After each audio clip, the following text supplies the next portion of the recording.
saka, ka labākās zāles pret ikvienu slimību ir profilakse.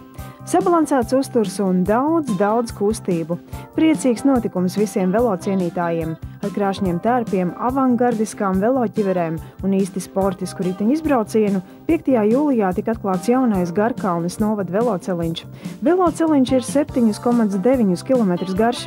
Tā sākums ir netālu no lielveikala depo un pa maršrutu Bērģu upes ciems Langstiņi, tas stiepjas līdz pat Vidzemes šosejai. Celiņš ir bruģēts un vairākās vietās tā malā novietotas norādes uz novadā apskatāmajiem turisma objektiem. Un par to, ka visiem jums priecāties, mums būs priecāties, un beidzot tā velokultūra, kur ir nepieciešama tik ļoti Latvijas valstī, kura neapšaubāmi stiprinās viņas ekonomiku, cels Latviju jaunā saulē un ļaus viņai kļūt tik rožainai un skaistai, kā es pašlaik, lai ir atklāts.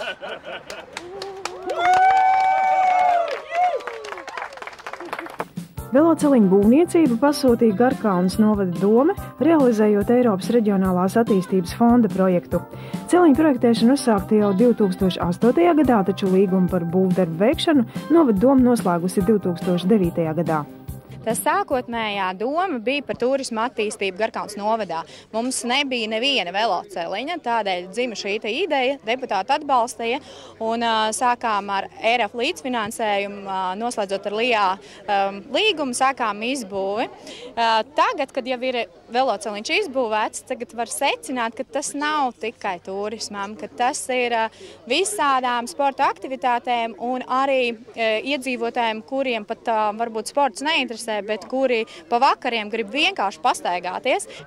Tas ir veidots tāpēc, lai cilvēki uzturētu savu fizisko formu, otrkārt apzinātu savu tuvāko reģionu un tā dabas un arī citas vērtības, proti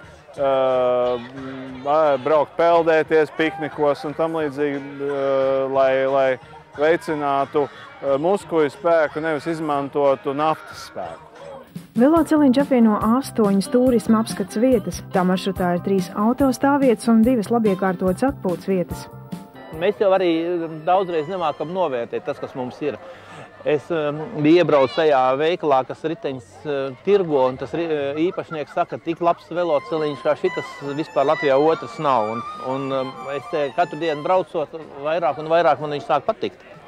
Sākat novērtēt. Jā, un es skatos arī tas, ka daudz cilvēki brauc un viņiem patīk, un ļoti daudz jau domā, kā šo veloceliņu varētu izmantot ziemā, ka vajadzētu izbūvēt slēpošanas trasi. Man liekas, ka tas arī patīkam, ka cilvēki sāk domāt par dažādām sporta aktivitātēm un par daudz ko citu, kas ir veselīgs un labs.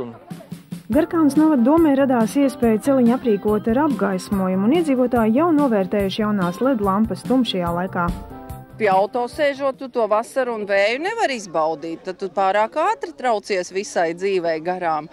Bet ar divriteni tu esi kopā ar dabu, kopā ar draugiem, tu vari sarunāties un vērot apkārtni, un tad kā saka, un piestāt jebkurā mirklī. Pēc šosēm pirmkārt vēl no tām lielajām fūrēm, kas brauc, labāk ir, ka ir veloceliņš.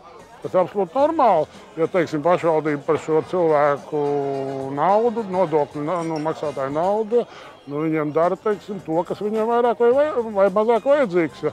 Es saprotu, grūti ir bieži vien pārliecināt viņus, ka tas ir vajadzīgs vairākumam, bet tad, kad beigās tas ir izdevies veiksmīgi, tad rezultāts ir diezgan labs. Veloceliņa atklāšanas dalībnieki aktīvi bija atsaukušies aicinājumam ierasties ar oriģināli noformētām velobraucēju ķiverēm. Tās vērtēja žūrija un labākie tika apbalvoti. Ja drīkst tā nosaukt ķirpju galvas.